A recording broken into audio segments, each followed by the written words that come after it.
आप सभी जानते हैं कि जिस प्रकार से फारूक अब्दुल्ला जी ने एक साक्षात्कार, एक इंटरव्यू में भारत के खिलाफ जिस प्रकार के शब्द कहे हैं, आज उसी विषय को लेकर हम ये प्रेस वार्ता कर रहे हैं। फारूक अब्दुल्ला कोई साधारण राजनेता नहीं है। वो पूर्व मुख्यमंत्री हैं, वर्तमान सांसद हैं। एक पूर्व मुख्यमंत्री और वर्तमान सांसद जब एक साक्षात्कार में, एक इंटरव्यू में ये कहते हैं कि जो आर्टिकल 370 है, अनुच्छेद 370 है, जिसको कि संवैधानिक तरीके से भारत के संसदीय पटल पर एब्रोगेट किया गया था, हटाया गया था, चीन के सहायता से पुनः उसे इंस्टॉल किया जाएगा, चीन के सहायता से पुनः आर्टिकल 370 को वापस लाया जाएगा, तो स्वाभाविक है, न केवल यह चिंतनीय है अपितु यह दुखद है कि एक सिटिंग मेंबर ऑफ पार्लियामेंट, एक सांसद इस प्रकार के भाषा का प्रयोग देश के लिए करते हैं। अगर आप उस इंटरव्यू को देखेंगे तो उस इंटरव्यू का दो पहलू है। फारूक अब्दुल्ला जी का मानना है कि आज जो चीन आक्रामक हुआ है, उस आक्रामकता के पीछे एक ही कारण है, और वो कारण है कि अनुच्छेद 370 को हिंदुस्तान ने निरस्त किया, अनुच्छेद 370 को हिंदुस्तान ने हटाया।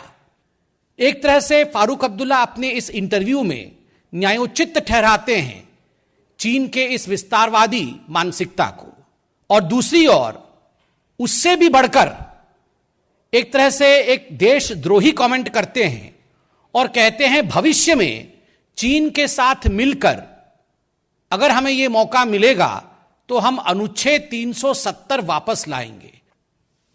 यह मुझे समझ में नहीं आता है कि एक सिटिंग सांसद इस प्रकार की बातें कैसे कर सकता है। कैसे वो कह सकते हैं कि किसी दूसरे देश के साथ मिलकर हम अनुच्छेद 370 वापस लाएंगे।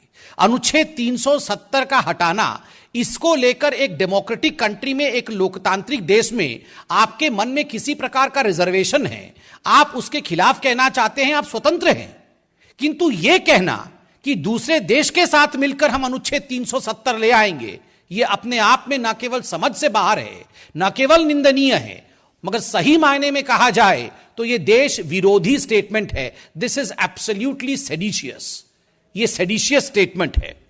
बंधुगण, जहां तक फारूक अब्दुल्ला जी का सवाल है, फारूक अब्दुल्ला जी एक रिपीट ऑफेंडर है। यह कोई पहली बार फारूक अब्दुल्ला जी ने ऐसा कहा हो, ऐसा नहीं हुआ है। इससे पहले भी फारूक अब्दुल्ला जी ने कई बार इस प्रकार के स्टेटमेंट दिए हैं, जिसको आप सुनकर, जिसको आप देखकर हतप्रभ रह जाएंगे।